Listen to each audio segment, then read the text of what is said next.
EVAE ये वाला paper हम डिस्कस करने वाले हैं। ये दिसंबर 2021 का पेपर है, ठीक है। इसमें से कुछ क्वेश्चंस ऐसे हैं जो हमेशा रिपीट हुए हैं, तो उन्हीं क्वेश्चन को मैं यहाँ पर डिस्कस करने वाली हूँ। और इसके साथ साथ मैं आपको ये बता दूँ कि मैंने अपने चैनल पर जून 2024 का जो आंसर की है सेम पेपर की, वो मैंने ऑलरेडी अपलोड की हुई है, वो जाके देख लेना, ठीक है। उससे आपकी थोड़ी सी जो प्रिपरेशन है वो और अच्छे से हो जाएगी। बाकी छोटी मोटी इन्फॉर्मेशन जो मैं बता देती हूँ, इसमें 2 घंटे का पेपर है, 50 नंबर आपके मैक्सिमम क्वेश्चन होने वाले हैं। तो आपके इसमें एक जो हर क्वेश्चन है वो 1 नंबर का होने वाला है, ठीक है। सो इसमें आप साथ साथ ये देखते रहना कि आपकी प्रिपरेशन कितनी हुई है, ठीक है। तो उसको भी आपको थोड़ा सा आइडिया हो जाएगा। बाकी फटाफट से इसको स्टार्ट कर लेते हैं। हाँ, इसमें क्या है, ऑल क्वेश्चंस आर कंपलसरी हैं, 50 क्वेश्चंस आने वाले हैं। एंड जो सबसे इंपॉर्टेंट चीज़ है वो है कि ये पेपर आपका OMR शीट पर होने वाला है, ठीक है। OMR शीट का मतलब क्या आती है, जो बबल्स फिल करने होते हैं, आपको याद होगा, ठीक है, उसी को बोलते हैं। इसमें आपको जो बच्चे पहली बार एग्ज़ाम देने वाले हैं उनके लिए ये इंपॉर्टेंट होने वाला है कि ये पेपर OMR शीट पे होगा। आपको अभी तक जितने भी पेपर दिए हैं जो लेंथी होते हैं उस तरह से नहीं लिखना है, इसमें आपको चॉइस मिलेगी, ठीक है। वो आपको पैटर्न अभी आगे समझ में आ जाएगा। सो स्टार्ट करने आ गया तो मैं बता देती हूँ। इसका फर्स्ट था, सॉरी फर्स्ट नहीं था, जो फर्स्ट वाला क्वेश्चन था उसका ये आर कॉमन फ्यूचर आ जाएगा। सेकंड का जो था वो पर्यटन और यात्रा होगा, ठीक है। और जो थर्ड क्वेश्चन है इसका आंसर था, इसमें आपका आंसर आएगा, इसका आपका सेकंड था। फोर्थ का जो क्वेश्चन था वो आपका जो आंसर था वो थर्ड था, कार्बन डाइऑक्साइड का पुनर्जन्म, ये नहीं होता है। कर लेते हैं हम।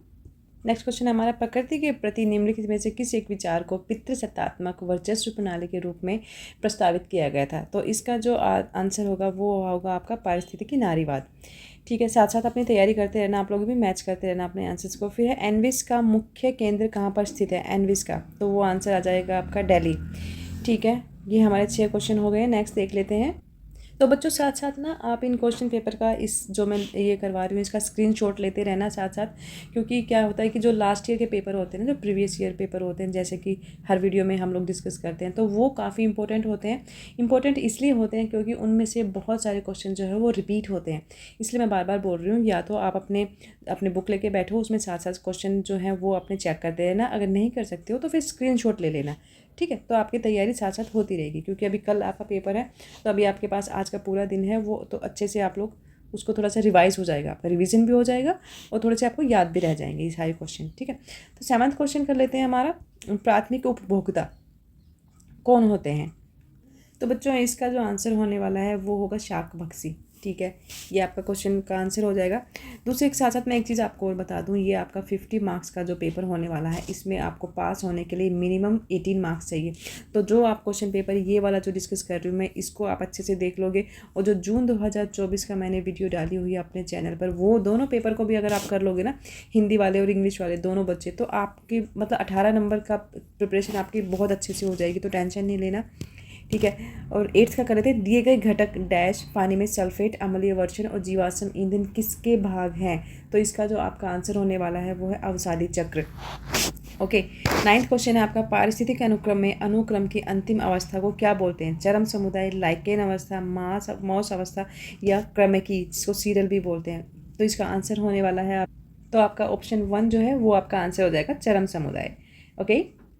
नेक्स्ट है आपका पारिस्थितिकी तंत्र, जो हमारा इकोलॉजिकल जो सिस्टम है उसमें ऊर्जा का ह्रास मतलब खराब होना या फिर किसके रूप में होता है, तो वो ऊष्मीय ऊर्जा। ऊष्मीय ऊर्जा का क्यों यहाँ पर आंसर होने वाला है, क्योंकि ऊष्मीय ऊर्जा हमें कहाँ से मिलती है, सूर्य से मिलती है, ठीक है। सो ऊष्मीय ऊर्जा हमारा आंसर हो जाएगा, तो ये आप चेक कर लेना अपना। नेक्स्ट है 11th, विश्व स्तर पर कौन सा क्षेत्र प्राकृतिक आपदाओं के लिए सबसे अधिक प्रवण है, ये आपको बताना है। सो इसका आपका आंसर हो जाएगा सेकंड, एशिया। एशिया जो है वो प्राकृतिक आपदाओं के लिए सबसे अधिक प्रवण है, आपका आंसर हो जाएगा सेकंड वाला, ठीक है। नेक्स्ट देखते हैं। सो बच्चों हम 12th क्वेश्चन में आ गए, निम्नलिखित फैक्ट्रियों में से कौन सी ताज ट्रेपेजियन जोन में नहीं है। तो ये आपका आ जाएगा मथुरा शक्कर फैक्ट्री, आपका थर्ड वाला जो ऑप्शन है ये आपका आंसर होने वाला है इसमें, इसको आप करेक्ट कर लेना, ठीक है। सेम वे में जब आप जो इंग्लिश के बच्चे हैं वो भी अपने इसी सीरीज़ में आप अपने आंसर जो हैं वो टिक करते रहना, ओके। 13 क्वेश्चन में हम आ गए, साइलेंट वैली डैश नदी की संकरी घाटी है, इसका आंसर आपका होगा सो इसका आपका आंसर हो जाएगा कुंथी। सेकंड ऑप्शन जो है this is the right answer for silent valley, नदी की संकरी घाटी है। इसका जो यहाँ पे आंसर आने वाला है वो कुंथी नदी हो जाएगा। ठीक है। 14 है 8000 BC के करीब विश्व की जनसंख्या लगभग कितनी थी, ये आपको यहाँ पर बतानी है। 3 मिलियन, 4 मिलियन, 5 या 6 मिलियन। तो इसका जो आपका राइट आंसर होने वाला है बच्चों, तो यहाँ आपका करेक्ट आंसर होने वाला है 5 मिलियन। ठीक है। और ये जितने भी मैं आंसर बता रही हूँ ये आपकी जो इग्नू बुक में जो दिए हुए हैं उसकी के अकॉर्डिंग मैं सारे आंसर बता रही हूँ। ठीक है। फिर भी अगर आपको कुछ क्वेरी होती है कि कहीं पर कोई क्वेश्चन कहीं कन्फ्यूज़न होता है तो कमेंट बॉक्स में बताना और उसको हम डिस्कस कर लेंगे। अभी हमारे पास आज का टाइम है। ठीक है। चलो नेक्स्ट क्वेश्चन देख लेते हैं। हमारा होने वाला है 15th। शीतोष्ण पर्णपाती वनों में होते हैं, क्या होते हैं? बेल एवं स्ट्रेंगलर, अंजीर सहित वृक्ष, 3 to 5 मीटर की ऊंचाई वाली झाड़ियाँ, 30 से 40 मीटर ऊंचाई वाले सदाबहार फर और चीड़ के पेड़, या पतली और चौड़ी पत्ती वाले 40 to 50 मीटर ऊंचाई वाले वृक्ष। तो इसका जो राइट आंसर होने वाला है वो है इसका आंसर होगा आपका 4th, पतली और चौड़ी पत्ती वाले 40 से 50 मीटर ऊंचाई वाले वृक्ष। तो शीतोष्ण जो पर्णपाती वनों में की जो खासियत होती है उनमें ये वाले इस तरह के पेड़ पाए जाते हैं जिनकी पतली और चौड़ी पत्ती होती हैं और जिनकी ऊंचाई होती है 40 से 50 मीटर। ओके। नेक्स्ट क्वेश्चन देख लेते हैं हम लोग। 16, भारत में टीक एवं बांस के पेड़ साधारणतया पाए जाते हैं। टीक, पहले ये ध्यान से देख लेना कि क्या पूछ रहे हैं। टीक और बांस के पेड़ कहाँ पर पाए जाते हैं, किन वनों में पाए जाते हैं? उष्णकटिबंधीय, शीतोष्ण, शंकुधारी या फिर उष्णकटिबंधीय वनों में? सो इसका सीधा सीधा आंसर होने वाला है आपका उष्णकटिबंधीय मौसमी वनों में। ठीक है। ये आपका आंसर हो जाएगा। आप प्लीज़ चेक करते रहना। ठीक है। और कोशिश करना है कि जो मैं बता रही हूँ उन क्वेश्चंस को आप या तो लिख लो या उनके इस तरह से क्वेश्चन लिख कर उसके सामने आप सीधा आंसर लिख लो, सारे ऑप्शन मत लिखो। और वो भी नहीं करना तो स्क्रीनशॉट तो साथ साथ लेते रहना। ठीक है। 17 क्वेश्चन है, भारतीय घास स्थल परितंत्र में जीव संहति अपनी चरम सीमा पर इस अवधि में होती है। इस क्वेश्चन को करने से पहले मैं थोड़ा सा बता दूं कि जो मैंने वीडियो डाली है जून वाले पेपर की, जो आंसर की मैंने डाली हुई है ना, उसके साथ साथ मैंने एक रिवाइज्ड वीडियो भी डाली हुई। ठीक है। क्योंकि जो फर्स्ट वीडियो थी उसमें से कुछ क्वेश्चन ऐसे थे जिनमें बच्चे थोड़े से कंफ्यूज हो गए थे कि जिनके आंसर जो हैं वो कहीं ना कहीं कंफ्यूजिंग थे। उसके बाद मैंने एक रिवाइज्ड एक और वीडियो डाल दी थी उसी दिन। तो उसमें क्या है कि वो जो आंसर्स कुछ गलत हो रहे थे या बच्चों के हिसाब से उनको ठीक नहीं लग रहा था या कहीं ना कहीं थोड़ी सी ना कन्फ्यूज़न थी, तो मैंने दोबारा से उस वीडियो को रिवाइज्ड इस हेडिंग से डाल दी है। तो उसको भी ट्राई कर लेना आप लोग। ओके। चलो, भारतीय घास स्थल परितंत्र में जीव संहति अपनी चरम सीमा पर कौन सी अवधि में होती है? तो ये अवधि बतानी है, जनवरी से मार्च तक या मार्च से मई, सितंबर से अक्टूबर या नवंबर से जनवरी तक। तो बच्चों इसका जो आंसर होने वाला है सितंबर से अक्टूबर, option number 3, this is your answer. Okay. इसको चेक कर लेना। सरित, जिसको लोटिक बोलते हैं, अल्वणीय जलीय पारितंत्र का उदाहरण है। कौन सा है? झील होते हैं, कुंड होते हैं, दलदल होती है जिसको कीचड़ बोलते हैं, या फिर नदी होती है? इसमें से आपका जो राइट आंसर जो होने वाला है वो इसका है नदी। ठीक है। इसको टिक कर लेना। सरित अल्वणीय जलीय पारितंत्र का जो एक एग्जाम्पल होता है उसको नदी होगा। नेक्स्ट देख लेते हैं। 19th हमारा क्वेश्चन है, कीटनाशकों में जो जिसका नाम है DDT विशेष रूप से किसकी आबादी कम करी? समुद्री मछलियों में, हिरणों में, चूहों में या चिड़ियों में? तो DDT का जो सबसे ज़्यादा असर हुआ था जिसकी वजह से जिस जीव की आबादी जो है वो कम कर दी थी वो थी समुद्री मछलियाँ, क्योंकि ये कीटनाशक होता है, पानी में जल्दी घुलता है और हालांकि जो समुद्री मछलियाँ होती हैं वो पानी में ही रहती हैं। तो DDT का जो सबसे ज़्यादा इफेक्ट पड़ा था वो मछलियों पर ही पड़ा था और उनकी आबादी में काफ़ी हद तक कमी हो गई थी। तो हिरन, अगर आप वैसे प्रैक्टिकली सोचेंगे तो हिरन, चूहे या चिड़िया जो ये बड़े जानवर होते हैं तो इन चीज़ों का इतना असर नहीं होता है क्योंकि वो मूव कर जाते हैं एक जगह से दूसरी जगह पर। DDT जो है ना एक रासायनिक है और जब पानी में घुलने वाला है, घुलनशील पदार्थ है, तो सबसे ज़्यादा उन्हीं जीवों पर असर होगा जो उस एरिया में रहते हैं पानी में, तो वो समुद्री मछलियाँ हो जाएंगी। 20 का है आपका, विशाल भारतीय गैंडे का स्थायी पुनर्वास बाधित हुआ था। क्यों हुआ था? क्योंकि आवास में पर्याप्त भोजन नहीं था, या कठिन जलवायु स्थितियों के कारण, या रिंडरपेस्ट रोग के कारण, या दूसरे जानवरों के साथ प्रतियोगिता के कारण? सो इसका जो आंसर है वो रिंडरपेस्ट रोग के कारण, ये एक बीमारी थी जिसकी वजह से उसका जो पुनर्वास है वो बाधित हो गया था, पेंडिंग में चला गया था। तो इसका आंसर ऑप्शन नंबर 3 इसका आंसर होने वाला है। नेक्स्ट है हमारा 21वां में आगे हम, आक्रामक प्रजातियों की समस्या बढ़ेगी कब बढ़ेगी? जलवायु बदलाव के कारण, खनन के कारण, तापमान वृद्धि के कारण या फिर अत्यधिक वर्षा बारिश के कारण? किस वजह से जो आक्रामक प्रजातियां होती हैं उनकी समस्या बढ़ने वाली है, ये आपको बताना है। तो इसका सीधा सीधा आप देखो बता सकते हैं कि जो प्रजातियां होती हैं, आक्रामक प्रजातियां कहाँ रहती हैं? मेनली ये वो हैं जो ट्राइबल्स इनको बोला जाता है। तो जलवायु बदलाव के कारण इसका आंसर होने वाला है, जलवायु बदलाव के कारण जिन प्रजातियों की समस्या बढ़ने वाली है। खनन नहीं होगा, तापमान वृद्धि भी नहीं होगा, अत्यधिक वर्षा भी नहीं होगा। ठीक है, बाकी देखा जाए तो जो तापमान वृद्धि और अत्यधिक वर्षा जो है ये भी इसी के ही पार्ट हैं, जलवायु बदलाव। जब जलवायु में बदलाव होता है तभी जो है जो तापमान में वृद्धि भी हो जाती है, अत्यधिक बारिश भी हो जाती है। कई बार तुमने देखा होगा कि जब मौसम नहीं होता है बारिश का तब भी बारिश हो जाती है, या फिर जिस महीने में जैसे जुलाई अगस्त में कम बारिश की संभावना होती है तो इतनी ज़्यादा बारिश हो जाती है कि बाढ़ आ जाती है कई कई स्टेट में, जैसे बिहार है, उड़ीसा है, इस तरह से। तो जो जलवायु में जितने ज़्यादा परिवर्तन होते जाते हैं उसी हिसाब से जो तापमान में भी अलग तरीके से जो हमारा जो बैलेंस है ना वो गड़बड़ा जाता है। ओके, तो हम चलते हैं नेक्स्ट क्वेश्चन में। नेक्स्ट क्वेश्चन है हमारा, हाँ, विदेशी प्रजाति जो त्वचा की एलर्जी पैदा करती है वो कौन सी है? विदेशी प्रजाति, पहले ये देख लो क्वेश्चन ध्यान से। ठीक है, पोरोस्पिस जूलीफ्लोरा, एक्टोपिस्ट माइग्रेटोरियस, पार्थेनियम हिस्टोफोरेसिस एंड यूकेलिप्टस सिट्रियोडोरा। सो इसका आंसर होने वाला, इसके लिए आपका ऑप्शन होने वाला है 3, पार्थेनियम हिस्टेरोफोरस। ठीक है, ये आपका आंसर होने वाला है। 23 क्वेश्चन में हम आ गए हैं, निम्नलिखित में से कौन सा जैव विविधता हॉटस्पॉट के पदनाम के लिए एक मापदंड नहीं है? ये ध्यान से पढ़ लेना। ठीक है, जाति प्रचुरता, स्थानिकता, प्रजाति नष्ट होने का त्वरण और अपेक्षाकृत कम अंतरजातीय स्पर्धा। इंग्लिश वाले बच्चों प्लीज़ आप अपने इंग्लिश के क्वेश्चन जो है वो इसी पैटर्न में इसी नंबर पर देखते रहना। आप ये मत सोचना कि सिर्फ हिंदी में ही बनाया, इंग्लिश में नहीं बनाया। तो सेम क्वेश्चन आपके जो है सिर्फ मीडियम का फ़र्क रहेगा, आप अपने क्वेश्चन भी चेक करते रहना यहाँ पर। सो ये जो क्वेश्चन है इसमें जैव विविधता हॉटस्पॉट के पदनाम के लिए एक मापदंड कौन सा नहीं है? तो इसका जो आंसर होने वाला इसका जो आंसर होने वाला है वो है अपेक्षाकृत कम अंतरजातीय स्पर्धा। ऑप्शन 4 आपका आंसर होने वाला है इसमें। ठीक है, इसको टिक कर लेना। 24 में आ गए हम, किसी भौगोलिक क्षेत्र की जैव विविधता क्या प्रदर्शित करती है? किसी भी भौगोलिक क्षेत्र का जो इकोलॉजिकल जो एक विविधता होती है वो क्या शो करती है? क्षेत्र की प्रमुख प्रजातियों में विद्यमान आनुवांशिक विविधता, या वहाँ की स्थानिक प्रजातियाँ, या वहाँ पर पाई जाने वाली विलुप्त प्राय प्रजातियाँ, या फिर जैव प्रकृति की और जैव प्रकृति में पाई जाने वाली विविधता। तो इसको तो तुम लोग समझ गए होंगे इसका आंसर क्या होने वाला। यस, जो तुम सोच रहे हो वही आंसर है। 4th इसका आंसर होने वाला है जैव प्रकृति की और जैव प्रकृति में पाई जाने वाली विविधता। क्योंकि यहाँ पर जैव विविधता दिया हुआ है तो उसमें क्या मिलेगा? जैव विविधता में तो जैव प्रकृति ही मिलेगी ना, ये प्रकृति ही तो होती है।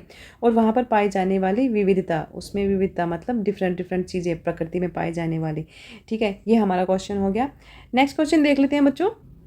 यस, निम्नलिखित में से कौन सा जंतु केवल पश्चिमी घाटों में पाया जाता है? ठीक है, ये आपका हिरन है, हॉर्नबिल है, स्लोथ भालू या फिर जंगली भैंसा। तो देखो जो पश्चिमी घाटों में जो जानवर पाया जाता है ना उसका नाम है मालाबार ग्रे हॉर्नबिल। ये आपका ऑप्शन 2 आपका इज़ द राइट आंसर। ठीक है, इसको टिक कर लीजिएगा। 26 में, झीलों और नदियों में जल का प्रमुख स्रोत क्या है? मतलब झीलों में और नदियों में पानी कहाँ से आता है? कौन सा सोर्स है उनका? वर्षण, अपवाह, पादपोत्सर्जन या फिर ऊर्ध्वापतन। इसका आंसर है आपका वाहित जल, अपवाह। ठीक है, 26 के लिए ऑप्शन 2 जो है वो that is the right answer. Next देख लेते हैं 27 में, निम्नलिखित में से कौन सा लाल मृदा के लिए सत्य नहीं है? ठीक है, देखो एक चीज़ तुम ध्यान रखना, इस क्वेश्चन पेपर में ना नहीं वाले क्वेश्चन आपको मोस्टली मिलेंगे, वो थोड़ा सा कन्फ्यूजन करने के लिए होता है, क्रिएट करने के लिए। ठीक है, तो इन चीज़ों का ध्यान रखना। कई बार हम क्या करते हैं ना कि निम्नलिखित में से लाल मृदा के लिए बस इतना ही देख के हम लोग आंसर ढूंढने लग जाते हैं, कौन सा है। ठीक है, तो इन चीज़ों का ध्यान रखना कि क्या पूछा है, नहीं पूछा है कि कौन सा मृदा के लिए सत्य नहीं है। तो इसमें इसका जो आंसर होगा वो है, तो इसका करेक्ट जो आंसर है वो है ऑप्शन नंबर 4। ये कपास, चावल और मूंगफली की खेती के लिए अच्छी होती है। ओके, ये आपका आंसर है। ठीक है, अच्छा ये जो क्वेश्चन है ना बेटा, ये सारे के सारे आंसर जो हैं ये आपकी इग्नू की जो बुक्स जो आपको प्रोवाइड की गई है ना, मैं बार बार बता रही हूँ, वहीं से लिए गए हैं। तो you can rely on this answers. Okay, don't be nervous कि ये आंसर ठीक होंगे नहीं होंगे। ये सिर्फ आप जो आपको बुक्स प्रोवाइड की है ना यूनिवर्सिटी ने, ये उन्हीं में से ही आंसर ढूंढे हुए हैं। ठीक है, तो नेक्स्ट देख लेते हैं। इसके साथ साथ 28 में हम आ गए हैं, एक जलभर होता है। जलभर क्या होता है, इसका क्या आंसर है? तो इसका जो राइट आंसर हो जाएगा वो होगा आपका सेकंड। ठीक है, ये पत्थरों की वो परत है जिससे होकर जल नीचे अंतःस्रावित होता है। ओके, उसी को जल भर कहते हैं। तो इसका आंसर होगा आपका सेकंड वाला, इसको टिक कर लेना आप। 29, क्षारीय मृदा के सबसे प्रभावी उपचार के निम्नलिखित में से किसका उपयोग करना चाहिए? यूरिया, पोटेशियम, सोडियम नाइट्रेट या फिर जिप्सम का, क्षारीय मृदा का। ठीक है, तो इसका जो राइट आंसर होगा वो इसका है जिप्सम, सीधा सीधा आंसर। ओके, चलिए 30th में आ गए हम लोग। 30th में देख लेते हैं। यह निम्नलिखित स्रोतों के प्रकारों में से किससे ऊर्जा जो है वो प्रकाश वोल्टीय सेलों द्वारा प्राप्त की जा सकती है? वो स्रोत बताने हैं आपने, कौन से हैं? पवन है, भूतापीय है, सूर्य है या फिर जल है? तो इसका आंसर तो इस क्वेश्चन में ही दे दिया गया है। जो ऊर्जा है प्रकाशीय वोल्टेज सेलों द्वारा प्राप्त होती है, तो उसका तो सीधा सीधा आपका आंसर होगा सूर्य। ठीक है, थर्ड ऑप्शन होने वाला है। चलिए नेक्स्ट कर लेते हैं। 31 में आ गए हम। भारत में पहली तरंग ज्वारीय ऊर्जा परियोजना कहाँ पर स्थापित की गई थी? चेन्नई, तिरुवनंतपुरम में, कोच्चि में या फिर विशाखापट्टनम में? तो इसका आंसर होगा सेकंड, तिरुवनंतपुरम में। सेकंड ऑप्शन जो है वो 31 का आंसर होने वाला है। 32 है, विश्व का सबसे बड़ा कोयला उत्पादक देश कौन सा है? कौन सा देश ऐसा है जहाँ सबसे ज़्यादा कोयला का जो उत्पादन किया जाता है? So the right answer is China, चीन। ठीक है, ये राइट आंसर होने वाला है। नेक्स्ट देख लेते हैं हम 33 में। वो अधिकतम जनसंख्या जिसे प्रौद्योगिकी के दिए गए स्तर पर पृथ्वी के संसाधनों द्वारा समर्थित किया जा सकता है। ठीक है, तो इसका राइट आंसर हम करने वाले हैं। पहले तो इसको आप ध्यान से पढ़ लेना कि वो अधिकतम जनसंख्या, ठीक है, जिसे प्रौद्योगिकी के लिए, टेक्नोलॉजी के लिए दिए गए स्तर पर पृथ्वी के संसाधनों द्वारा समर्थित किया जा सकता है। तो इसका राइट आंसर है आप 33, जैव भौतिक धारण क्षमता कहलाती है। ठीक है, ये इसका राइट आंसर है। नेक्स्ट है आपका 34 में हम आ गए हैं। यहाँ पर 34, निम्नलिखित में से कौन सी ग्रीन हाउस प्रभाव में मुख्य योगदान देती है? जो ग्रीन हाउस इफेक्ट जिसको बोलते हैं ना, उसके बारे में बताना है आपने। उसमें कौन सा प्रमुख योगदान देता है इनमें से? नाइट्रोजन, ऑक्सीजन, ऑर्गन या फिर जलवाष्प? तो इसका जो राइट आंसर है 4th, जलवाष्प, जिसको वाटर वेपर बोलते हैं। ठीक है, ग्रीन हाउस प्रभाव में जिसका सबसे इंपॉर्टेंट रोल होता है वो जलवाष्प का होता है। फिर है 35 में, पराबैंगनी विकिरण यूवी के लिए, जो अल्ट्रावायलेट किरणें होती हैं, उसके लिए निम्नलिखित में से कौन सा कथन सत्य है? ये बताना है आपने कि ये यूवी जो है यूवीसी ऑक्सीजन द्वारा अवशोषित नहीं होती, यूवीबी ओजोन परत द्वारा अवशोषित होता है। और इस तरह से ये 4 क्वेश्चन हैं। तो चारों ऑप्शन में से जो आपका राइट आंसर है वो second, the right answer is second, UVB ozone परत द्वारा अवशोषित होता है। ये इसका राइट आंसर है। ठीक है, इसको आप ध्यान से टिक कर लेना कि पराबैंगनी विकिरण एक अल्ट्रावायलेट पे हमेशा क्वेश्चन आता है और ग्रीन हाउस इफेक्ट पर भी हमेशा क्वेश्चन पूछा जाता है। ठीक है, नेक्स्ट देख लेते हैं हम अपना क्वेश्चन 36 में, निम्नलिखित में से किसके कारण मनुष्य में त्वचा कैंसर और मोतियाबिंद हो सकता है? ये आप लोग जान गए होंगे मैं किसके बारे में बात कर रही हूँ या यहाँ पर किसके बारे में पूछा जा रहा है। ये तो बहुत सारी जो टीवी ऐड में देखते हैं आप, जो कॉस्मेटिक की एड्स आती हैं उसमें भी आपको मिल जाता है त्वचा कैंसर के बारे में। तो इसका सीधा सीधा आंसर होता है सेकंड, पराबैंगनी विकिरण, जिसको यूवी अल्ट्रावायलेट किरणें बोलते हैं ना, वो उसी की वजह से त्वचा कैंसर होता है, स्किन कैंसर बोलते हैं जिसको, और जिसकी वजह से मोतियाबिंद हो सकता है। ठीक है, 37 में है, निम्नलिखित में से कौन सा द्वितीयक प्रदूषक है? ओजोन, कार्बन डाइऑक्साइड, मोनोऑक्साइड या फिर सल्फर ऑक्साइड? तो इसका जो राइट आंसर होने वाला है, इसका राइट आंसर है ओजोन। ठीक है, निम्नलिखित में से कौन सा द्वितीयक प्रदूषक है? ओजोन इसका आंसर हो गया। नेक्स्ट क्वेश्चन है हमारा 38, इसमें है RSPM का सामान्य स्तर क्या होता है? ये क्वेश्चन 2024 में भी पूछा गया है, 23 में भी पूछा गया है। ठीक है, और ये जो हम क्वेश्चन पेपर कर रहे हैं इसमें तो ये है ही, तो इसको आप इंपॉर्टेंट मान के चलना, ये हमेशा पूछा जाता है RSPM का सामान्य स्तर क्या होता है? तो द राइट आंसर 1, 60 माइक्रोग्राम प्रति क्यूबिक मीटर। ठीक है, तो राइट आंसर है 1, ये आप टिक कर लेना अपनी बुक में। फिर है, किस पर्यावरणीय विषय को क्योटो प्रोटोकॉल में शामिल किया गया था? ठीक है, ग्रीन हाउस को किया गया था, जैव विविधता को, ओजोन परत अक्षय को, या फिर दीर्घस्थायी कार्बनिक प्रदूषण को? तो इसका जो राइट आंसर है, अच्छा ये भी इंपॉर्टेंट क्वेश्चन है, ये भी हमेशा पूछा जाता है, तो इसको ध्यान रखना। तो इसका जो राइट आंसर है वो है फर्स्ट वाला, ग्रीन हाउस गैसों का निष्कासन। This is the right answer. Next question देख लेते हैं हम। हॉटस्पॉट उच्च डैश के क्षेत्र होते हैं, क्या होते हैं? दुर्लभता, स्थानिकता, गंभीर रूप से विलुप्त प्राय, समष्टि या फिर विविधता? तो इसका राइट आंसर ऑप्शन सेकंड, स्थानिकता। ठीक है, ये राइट आंसर हो गया इसका। नेक्स्ट देखते हैं, हम लोग आ गए हैं, ये सारे इंग्लिश के क्वेश्चन है साथ साथ में। 41 में हम आ गए हैं, वायु प्रदूषण वायु प्रदूषण निवारण एवं नियंत्रण अधिनियम 1981 के से 1987 के संशोधन का मुख्य लक्ष्य क्या है? ये जो अधिनियम बना था इसका क्या लक्ष्य था प्रदूषण निवारण एवं नियंत्रण का? ठीक है, ये बताना है आपने यहाँ पर। वैसे तो तुम लोग बता ही दोगे इसमें से, बट आई एम टेलिंग। 41 पर्यावरणीय समस्याओं के लिए एक समाकलित उपागम सक्षम करना। ठीक है, ये राइट आंसर हो गया इसका। फिर है 42 में वन संरक्षण अधिनियम किस वर्ष पारित हुआ था? वन संरक्षण जो वृक्षों को बचाने का जो एक अधिनियम था, वनों का संरक्षण करने का जो एक कानून पास किया गया था, वो कब पारित हुआ था? ये 24 में भी आया है ये क्वेश्चन, इसको ध्यान रखना है। ये वनों के बारे में भी हमेशा क्वेश्चन पूछा जाता है। The right answer is 1980। 1980 में ये जो अधिनियम है ये पारित हुआ था। नेक्स्ट क्वेश्चन है आपका, किस सम्मेलन में ओजोन परत की सुरक्षा को शामिल किया गया है? तो वो कौन सा सम्मेलन था इनमें से जिसमें से ओजोन परत की सुरक्षा को शामिल किया गया कि ओजोन परत की सुरक्षा होनी चाहिए? द राइट आंसर वियना सम्मेलन, फर्स्ट वाला ऑप्शन। ठीक है। 44 में निम्नलिखित में से कौन सा सामान्यतः पुनर्चक्रणीय अपशिष्ट नहीं है? ग्लास, धातुएं, चिकित्सक अपशिष्ट या फिर प्लास्टिक? तो राइट आंसर होगा आपके 44 का जो ऑप्शन होने वाला चिकित्सक अपशिष्ट, थर्ड ऑप्शन। ठीक है, जो पुनर्चक्रणीय अपशिष्ट नहीं है वो आएगा आपका चिकित्सक अपशिष्ट।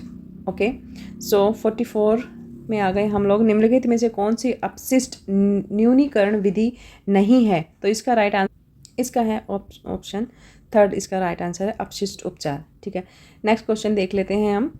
ये सारे इंग्लिश वाले हैं, ये आप अपने चेक करते रहना। सीरीज़ वही है, हर क्वेश्चन उसी नंबर पर मिलेगा, जो हिंदी में वो इंग्लिश में भी होगा।